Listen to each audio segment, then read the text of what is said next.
Good morning and welcome to the daily cyber briefing for Tuesday, the 4th of March. I'm Stephen Ridgway. Google has released its monthly Android security update, and this particular update is fixing two actively exploited vulnerabilities. Two vulnerabilities in question are CVE 2024-43093, which is a privilege escalation flaw in the framework component that could result in unauthorized access to Android data directories. And the other one is CVE 2024 50302, which again is a privilege escalation flaw, this time in the HID USB component of the Linux kernel that could leak kernel memory to a local attacker. So if you are using Android, hopefully your devices are set to auto upgrade and you have spotted these and patched already. However, if not, it is always worth a quick check with any devices. Just give them a nudge, make sure that there are no updates sitting waiting.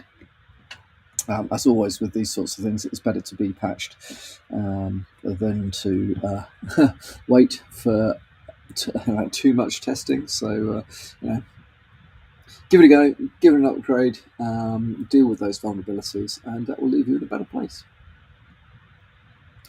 You may be aware that overnight there were Microsoft Office 365 suffered outages impacting Teams amongst other services. Does look like that's tailed off, although there are still a certain number of reports coming through via Down Detector.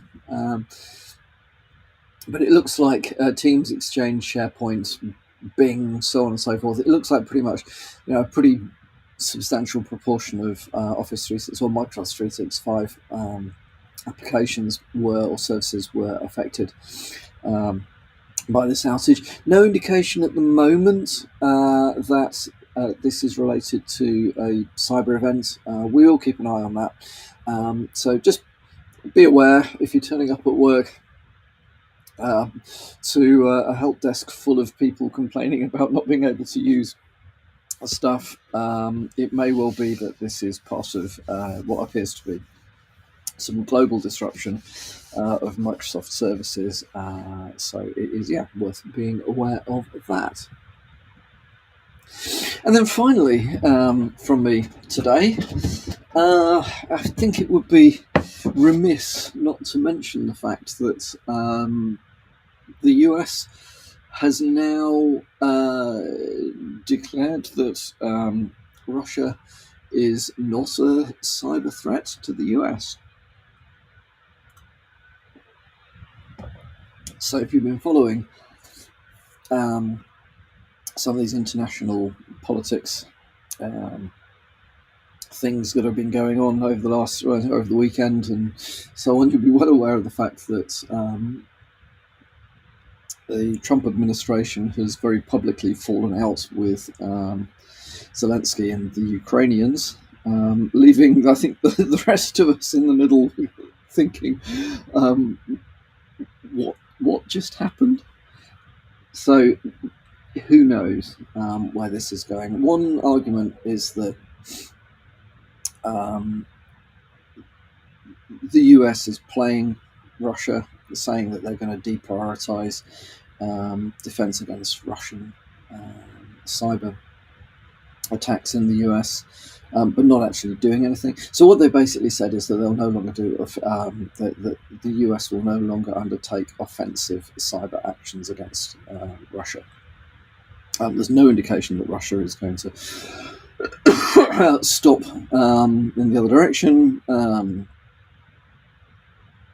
It is being discussed that this is so that the US can focus more on Iran and China, which is entirely possible, but goodness only knows quite what's going on. So with the US pulling military support from Ukraine, and publicly um, supporting Russia, I can't see that as being good for world peace, or even to bring it down to kind of Trump's level, that is not going to be good for trade. I don't think. I don't think that's going to be good for business. But we'll see. We don't know. There's nothing we can do anyway in that respect. I mean, it is entirely possible that this retrenching of cyber defences, and this move away from considering Russia a threat, will harm only the US. It is very difficult to see how it can be a positive thing for the US, unless we've all completely got it wrong and that Russia is not engaging in espionage and disruption in the US. But I think we can be reasonably confident that they actually are. So this is not a good thing. I think the rest of us now need to step up our game. I'm old enough to remember living under the threat of nuclear annihilation through the whole of the 80s. The world appears to me to be as unstable and frankly frightening now as it was then, in many respects. Now, I suppose one of the things that, to think about is that at least before the collapse of the Soviet Union, the US had clear objectives regarding containment of communism spreading through the rest of the world. So I think the Soviet Union, at least who knows what the truth behind all this stuff is, but the Soviet Union was quite aggressively pushing its doctrines around the rest of the world. That was perceived to be a threat directly to the US, hence US supporting Europe post World War II, again to defend against a nuclear threat from the Soviet Union. The Soviet Union doesn't exist anymore, so it is entirely possible that moving the focus away from defending Europe against Russia to defending the US against, say, China, is 100% predictable. We're probably just having a sharp dose of reality here. Russia doesn't matter to the US in the way that it did 20, 30, 40 years ago.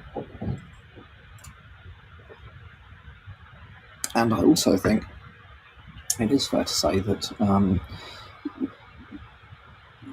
we have relied very much on US taxpayers to keep Europe safe.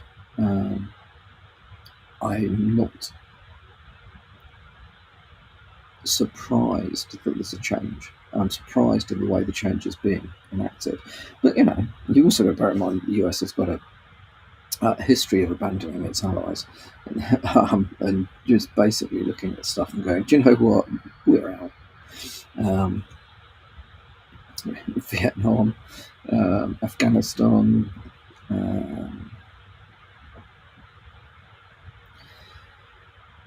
Iraq. Just wade in, do stuff, run away when it gets hard. Never mind. What can we do? Anyway, look. So definitely a time to up our game. For European cyber defenders, I think we have to be cautious about how much support the rest of Europe is going to get from the US in this respect. So we've got a part to play in maintaining